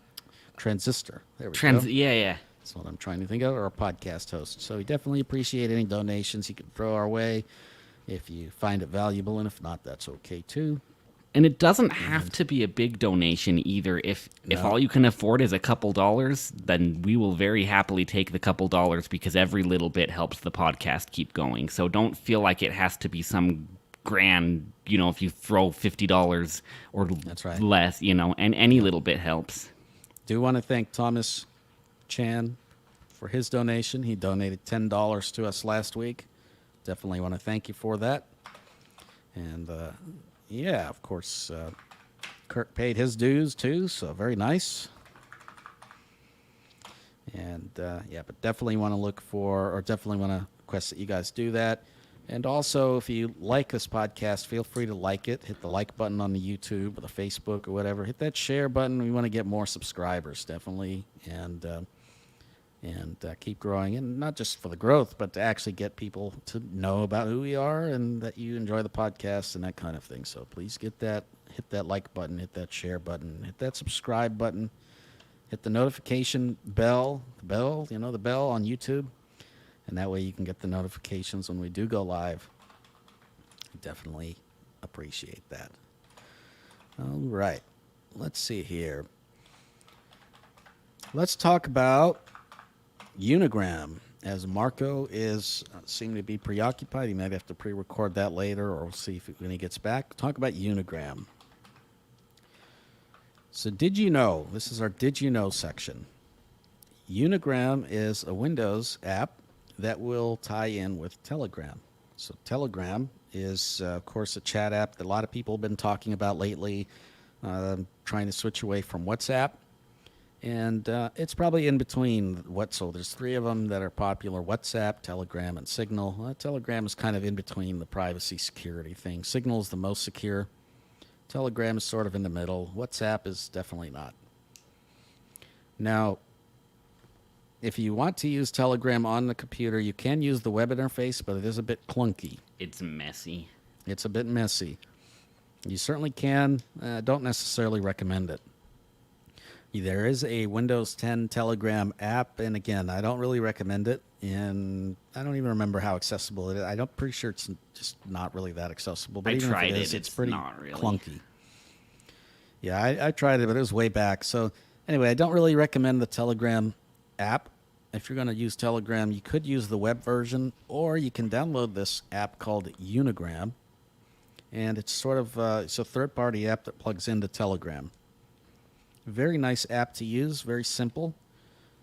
It's just got a few controls. You can up and down arrow through the messages. If you're using a keyboard, it'll read out the messages.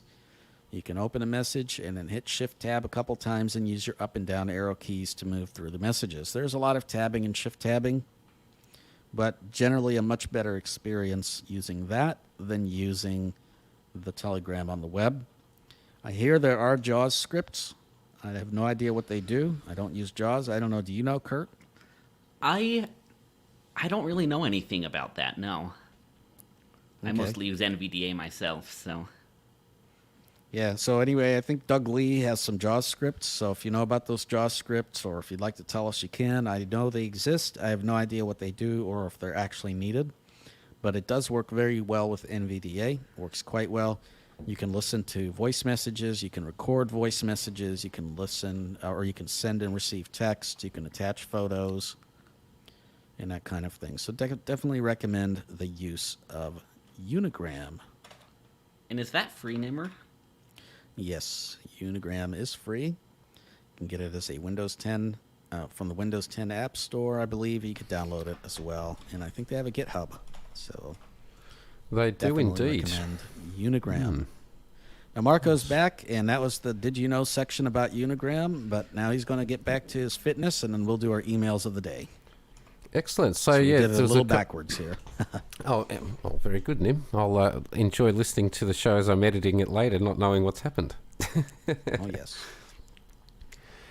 So read the fitness stuff. There's a couple of apps that I will throw in the show notes. One's called Pedometer, and the other one's a treadmill app which gives you various workouts. You can actually input a workout, and so far I've inputted a treadmill workout that goes for about 70 minutes, and I've also inputted a rowing workout and a biking workout which go for around about 15 minutes each. So that's my current workout that I go through. I'm trying to lose some COVID kilos, which I'm achieving, which is good. So those are the apps that I will throw in the show notes later on. What I will do next week, hopefully with the internet working again, although it looks like it's now working worse after the guys played around with it. So anyway, is I will demonstrate them, and we'll do those demos next week, because I know a few listeners have wanted some demonstrations of some apps to get fit with, and I don't think it's something we've ever done on the show. So Maybe pre-record them when you go to the gym.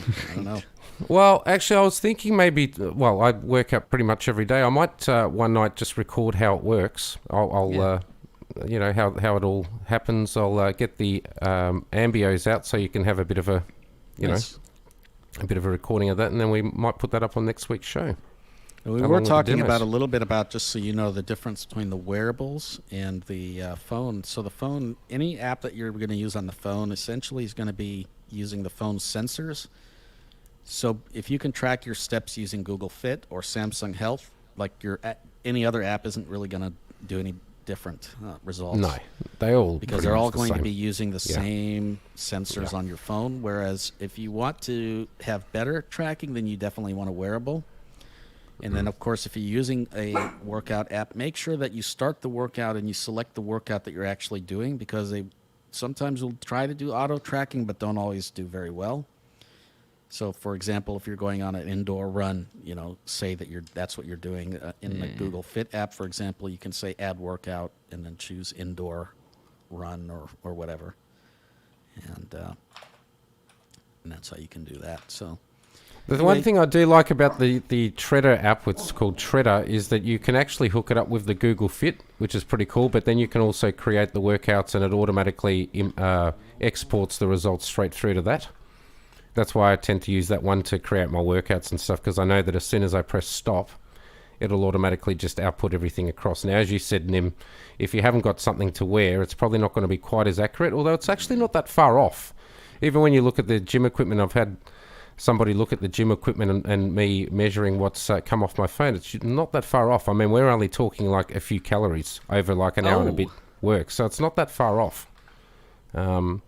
So again, then you have to decide whether it's worth buying the stuff to make it a little bit more accurate. And at this point in time, I've decided not to, but I probably will down the track once I get a bit, you know, more into the muscle stuff and all those. And then I guess I'll have to go and find a workout app for that. That'll be interesting. So yeah, but it's certainly, to me anyway, I think it's a lot more fiddling around to get stuff to work on the Android side. You do have to go through jump through a few hoops. I know that, like, for example, if you use the watch on the iPhone, it's just a nice, easy way to do it. So there's a few more hoops you've got to jump through on the Android side, but it's doable. So, you know, you get there. all right, we've got Vanny. He says, hi, I'm from Cambodia. Hello, Vanny. Ah, Vanny. Hope I'm saying Hello. your name right. Yeah, I think you popped up on the Telegram group yesterday. I'm pretty sure it's the same person, so hello. And Juan, so I'm sorry, I'm really bad with names, says, thanks, we'll try a Unigram. Very good. Yeah, definitely worth a go. Absolutely.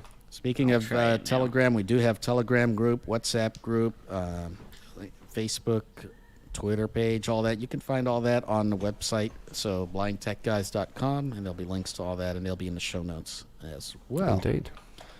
Let's go to listener emails. We've got a couple of listener emails, or actually one listener email and a Form submission. feedback from the forum. Yeah. Very good. All right. Got an email here from Pranav, and he says, Hi. One, there is an app that will lock the screen on Android, and you can then unlock the screen with a gesture. However, when you lock the screen, I think the phone keeps apps active. I have used it with the voice app. I cannot remember the name of the app. Yeah, the man who knows is Jacob Kruger in South Africa, who is a fascinating person and should be on the podcast, given that he too uses the voice and has done some really cool stuff with riding motorcycles when blind, etc. Yeah, that would be cool. I He's actually also know. a web developer. Yeah, I actually know Jacob Kruger. I've actually interviewed Jacob, their printer, before, and he's a very interesting character. I definitely agree. Yeah, as web developer, so his take on accessibility could be potentially interesting too. Yeah, we'd love to have him on. So if anyone can contact him, that would be great. Well, I can get a hold of him, so maybe we can look at getting him on over the next couple of weeks. That would be pretty cool, actually. I'd completely forgotten about Jacob, so thanks for that, Pranav. Now, read that app. Nim, what any thoughts about that? I don't know if... There's a number of does that. apps that'll do this, and none of them do it well. There's, essentially what they do is they just keep the screen unlocked, but they kind of block any gestures. One called Touch Gesture or Touch Blocker, Touch Blocker Pro. There's a few other ones out there. They're not great, and sometimes they won't block the notification bar. Sometimes they will. But, yeah, you can use them. And the voice itself, as I said last week, it does have a feature. If you go into the more options, there is a menu option that says block touches. So you can actually do that.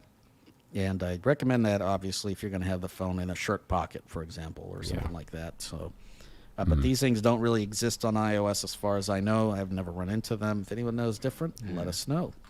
No, I've never heard of it on the iOS side, definitely.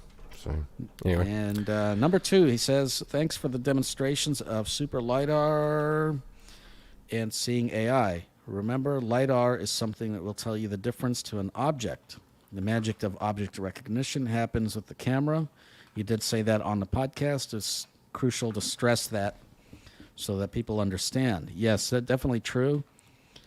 I'm in the wait and watch category when it comes to these apps, but your demonstration of these apps was excellent and has completely killed my desire to buy an iPhone 12, which is good because I prefer to spend my money somewhere else. Yeah, I agree. That's a lot of money to spend.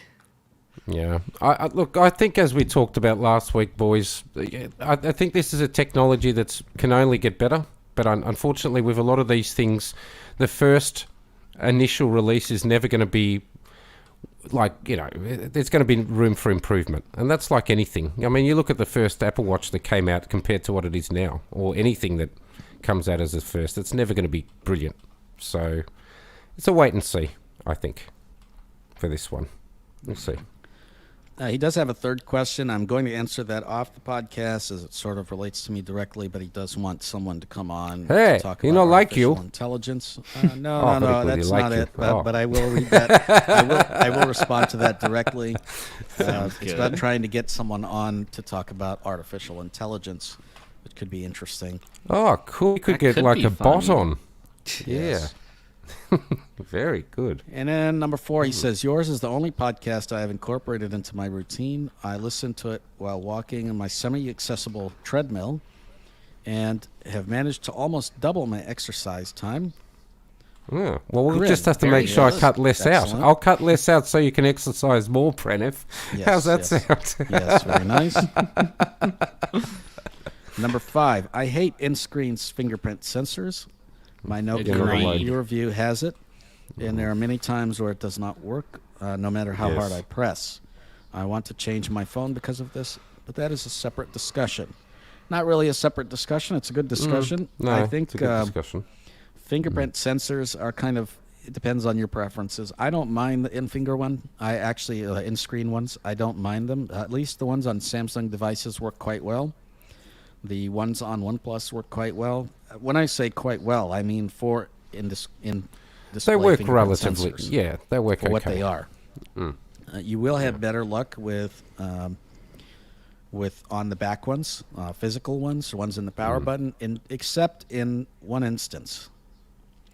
And that is if you have an ultrasonic fingerprint sensor, which the Samsungs do, they will work to unlock your phone even when your fingers are a bit wet. if you try to use, and I have this problem, especially in the heat, I have gross hands. They sweat a lot. If your hands are even a little bit sweaty, or if you've just come out of a bath, which I like to do, and get on Zoom, and we have a nice chat Yeah, you on like there. to have your Zoom on, Zoom whilst you're having a bath. Yeah. So if I just came out of a steamy bath, or if sweaty hands or something like that, unfortunately the ones on the back don't actually work very well. You have to really wipe them off. You can't have any kind of moisture, and so the ones on the Pixel, for instance, they do not work very well at all if you have any kind of moisture or just anything other than dry hands. Whereas the ones on the Samsung ones do. So it's just something, one benefit to them. But yeah, I agree. I tend to prefer the physical ones. But, just something to know about those. I've got to say, though, like, when I first got the Ultra 21, S21, I absolutely despised the fingerprint just because it was a little higher. It was just weird. But now I actually really like it. I actually think it's fairly accurate most of the time. But I'm like you, Nim. I do prefer the physical one, especially if you're at the gym or something and for whatever reason you need to unlock your phone. It's a real... that can be annoying. If it was a physical one, it would make life a little easier, but it's reasonably okay. It's the Samsung one's definitely better than some others. So yeah, see, I sweat when I go to the gym, and so that's exactly one of the times when it doesn't work for me. So yeah, I don't know, but see, my hands are generally fairly dry. Like I've always, even like after, it's weird. I don't know. I guess everyone's different, but yeah. There is one device that I've had a lot of issues with the in-display fingerprint sensor, and that would be the Motorola Edge. Oh, I Plus. thought you were going to say the Nokia, because I've had a lot of problems with the Nokias. The Nokias have been painful You for use me. Nokias? I have used one in the past, and because they put that stupid fingerprint halfway up the screen, was just annoying. Very annoying. Yeah, I haven't tried them, so I don't know. But I can no, tell you with I the Motorola, didn't like it. the fingerprint sensor is great on the Motorola. It actually works quite well. Pretty good, pretty fast. With one exception. If you have TalkBack turned on, it doesn't work. Oh, very good. Oh, fine. Or if it does work, it's very, very sporadic, very spotty for some reason. So Oh, yes, I remember you struggling through that last year. Yes, was that prior to our breaking party? Yes, and that might have led up to the breaking I party. think it might have, actually, yeah. Yes. So with that device or any Motorola device that has the same fingerprint sensor or any other device that may have this, and it's worth trying. If you have a device that you absolutely can't get the fingerprint sensor to work, turn TalkBack off. So I thought you were going to say something else then. I thought you were going to smash say it. it's worth Yeah, that trying, works. just start hitting it. And if you can't break it in half a dozen swipes, then give it another try. That's If right. it still doesn't work, well, just You keep may end up hammering with away. glass Throw fragments it. that may be around for a while, but Well, yeah, I remember you getting out that vacuum cleaner a week later and finding some glass that you didn't expect. Yes. But, these things happen. So anyway, what you might have to Glass do is is use supposed to be drop resistant. Come on now. you might Well, have it to was use- drop well, resistant. It existed It still. held up a long come with- time. Yeah, it held up for a while. Did you hear that video? Did you watch that video? Oh man, I went on quite a Kurt, if while. you haven't seen that, No, went no, for a good I- 20 minutes. Oh, No, man. but I'm intrigued now. Oh no, you should have a Yes. look at it. I think it was in around about the middle of September. If anyone's interested in taking a look at that, I can't remember Yes, what and you episode wanna now, skip but past the first hour or so. Yeah. And get to the after party. it's not on the podcast either. You will have to go to YouTube. Only and on look that one YouTube. up. Okay. Only on That's YouTube. right. Yeah, Yep. yeah. So. Okay, let's see here. So But we no, got another. Thank you, Pranav, as well. Thank you for the email. Very thorough, as always. Yes, I thank you, appreciate it. Pranav. And I Yeah. will respond to that third bullet point there on your email.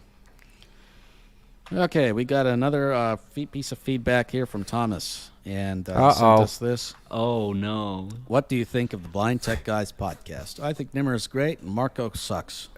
See, I knew he was going to come up with that. I knew, and unfortunately, I can't make his internet not work now because it seems Nope. to be working quite well. That's right. Damn it. Yeah. That's American Seriously, technology it for you. says here the podcast is good, but the webpage itself, I wish there's some sort of easier search functions, like search keywords, which we can find some previous talk about topic or apps. What do you think of the podcast hosts? No comment.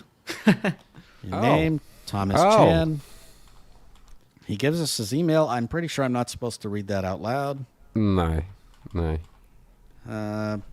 He doesn't want to be signed up to the mailing list, but he is on the mailing list, so we'll be sure to unsubscribe you. Don't worry. No, I'm kidding.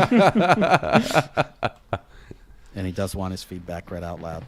Let's talk about this. So we don't have a website as sorts. We have a podcast provider gives us a front end to display the podcast episodes.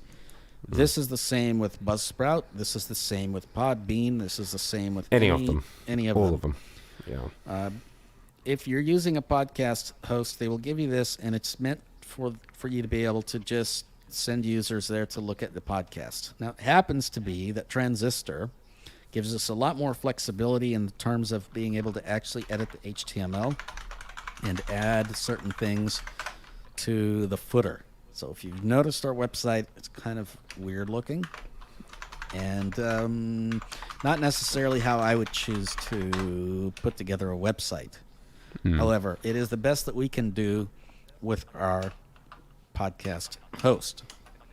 So we can't add a search box, and Transistor doesn't seem to be interested in that, and Buzzsprout doesn't have a search box, I'm pretty sure. I think Podbean might. I'm not sure. I know Anchor does. Now, but can I just suggest to Thomas...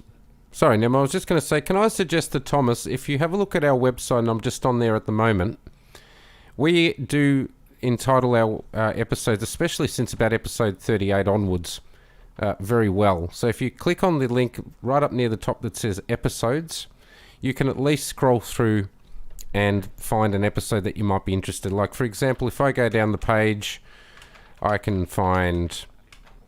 On January the 4th, we did how to sort out your Android, blah, blah, blah. And then it's got the shortened description. That's why the shortened description is important, because that actually does pop up on players as well. It's got the shortened description, so it at least gives you a fair idea of what each episode's about. So I think that's probably going to be the best bet. You can do a screen reader find. And if you know topics, so for example, if you go to that website and you search for strap, you'll probably land on that Strap Technologies episode, episode 62. Well, I'll do that right now. So I'm on blindtechguys.com/episodes. So again, we make sure that the web pages are named fairly, reasonably. So if I type in strap, if it works, let's try that again. So view episode strap, the world's first replacement, which we did on November the 30th. That's the first time that strap is mentioned on our website. So if you go back to November 30th, you can listen to that episode. Yeah. So you can use that. It's not a perfect solution, but it's not perfect. Here's a bigger issue with adding search. Even if I had access to the HTML, to more of the code, even if I could add a search box, the really unfortunate thing is, unless we are able to get our podcasts transcribed, we're never really going to have a very good search. And so even podcast providers that have a search, it's not a very good search. And you can possibly search by your show notes, and we do have pretty comprehensive show notes. You could possibly search by those, but even then, we don't put everything that we talk about in the podcast in the show notes.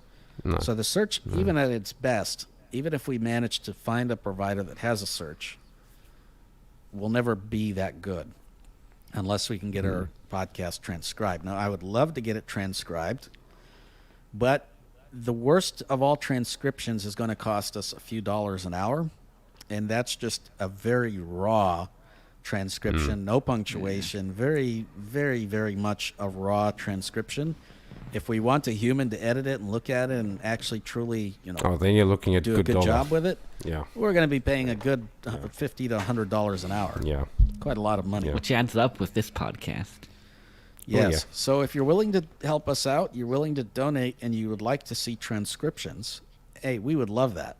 But unfortunately, it's not something that we are probably going to Now, just to let listeners know, if we want to, and I was looking at this over the weekend because I used to deal with a previous website, if you're looking at a semi-decent, like you were talking about before, Nimmer, the poorest ones, a semi-decent one's still going to set us back $10 to $15 a month, and that's just a semi-decent automated one. Per that hour, at least puts not per month. And that's, per hour, my apologies, per hour. That's right. So I think it's definitely something we can consider. What I would like to ask of the listeners is if anyone would like to transcribe the website, not the website, sorry, the podcast episodes. Yeah, you're welcome to. We would love you to get in contact. absolutely. Now, I know obviously we can't offer you a huge incentive in terms of monetary side of things, but I guess the incentive is that people then can find the information easier. And it would also help the podcast in general. So if you want to help the podcast reach more listeners and you would love to be a part of something like that and you're happy to do it for a minimal fee, then please get a hold of us. Contact at blindtechguys.com, because honestly, thing it's to put something on a that we resume. really would like to do. And I know Nimmer and I have talked about it. Yeah, and it's something to put on your resume. If you're somebody that's young and wants stuff to put in their resume, then get a hold of us. You know, we definitely wouldn't say no. Let's put it that way. All right, we've got one more email before I look at comments, and we've got this one. This is we have 5 people watching. Please listen. This is a very serious email, and this is from Shweta. And this is about an article on our website, and it says, "Hey, hope your loved ones are safe and secure in this corona outbreak.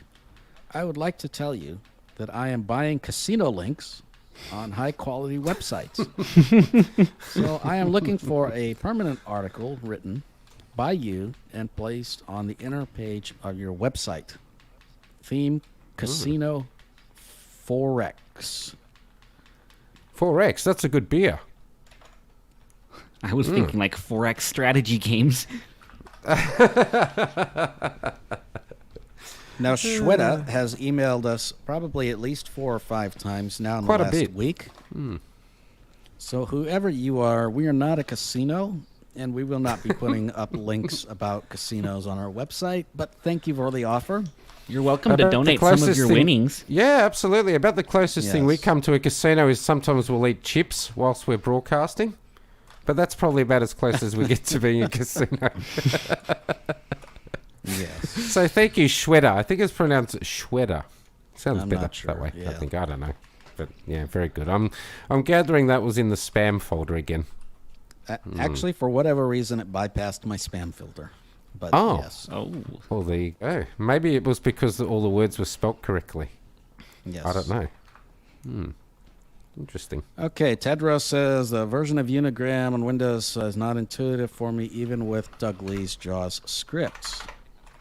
Now, I've had a few people going on about this. Let's see. Is there a way that I can find out what version of Telegram I'm running?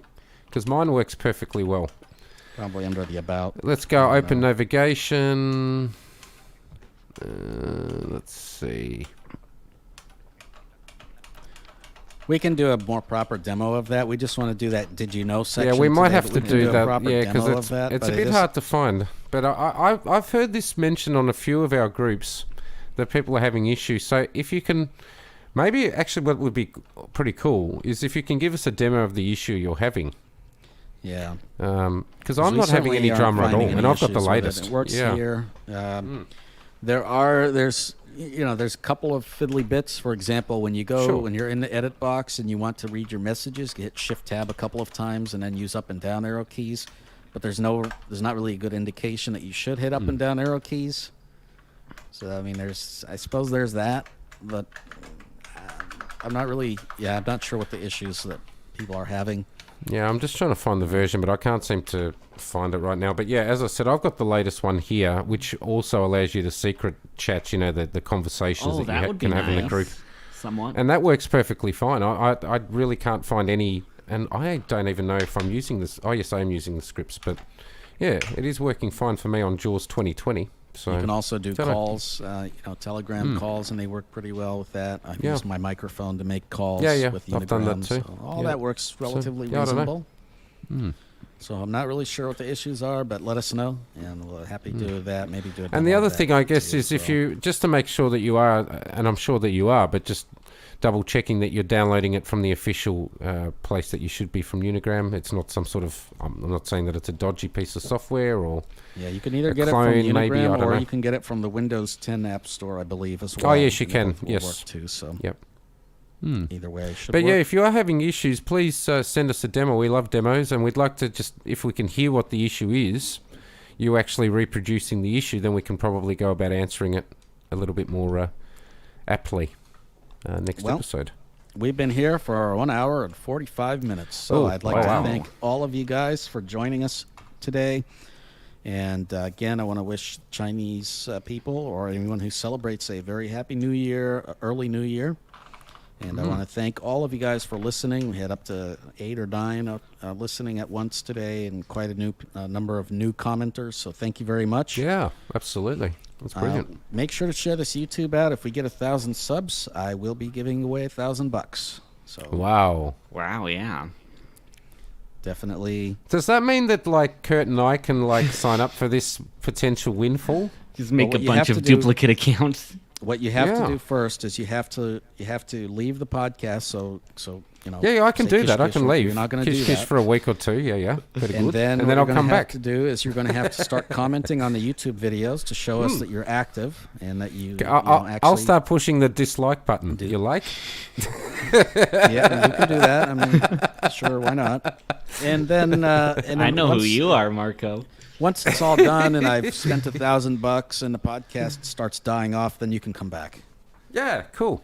I like that. You can right. pay for my new floorboards getting installed in 3 weeks. Awesome. Listeners, let's get up to 1,000 subscribers quickly. Come on, make it happen. Damn you. Yes. No, but we do appreciate having you all on board. And, of course, blindtechguys.com is where you need to go for anything that's related to us. You can find our Twitter feed, our Snack Chap. Is that what you call it? Snack Chap? I don't know. Yeah. I don't know. We haven't got that one. Instagram. Do we have an Instagram? No, and we're not going to. Instagrams. I can believe you me, unless you want to create a Kurt or somebody else. No, I'd rather not. No.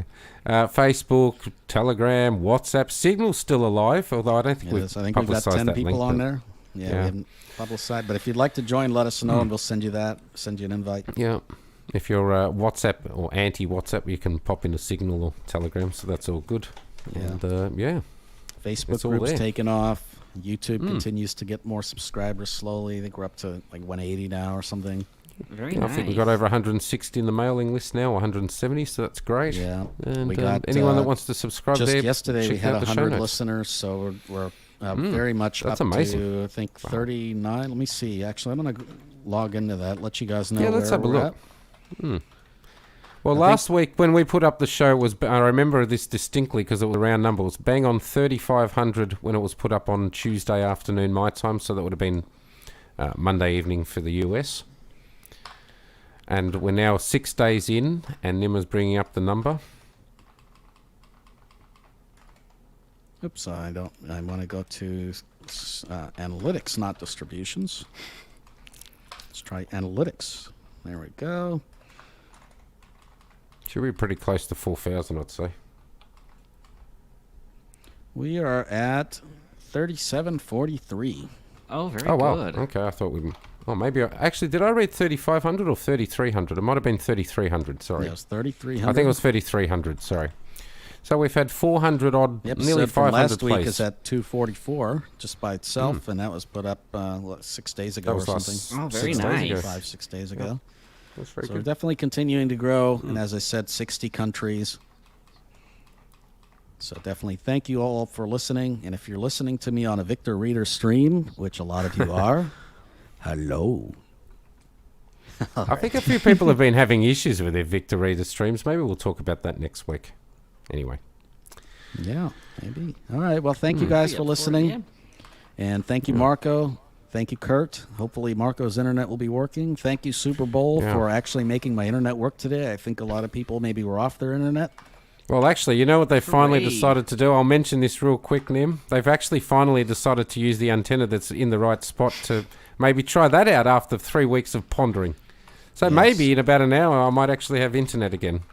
Yay. That would be exciting. Yes, excellent. Yes. Anyway, listeners, thank you so much, and I will catch you all next time. See you next week, everybody. Thank you, Kurt. Thank you, Marco. See you guys.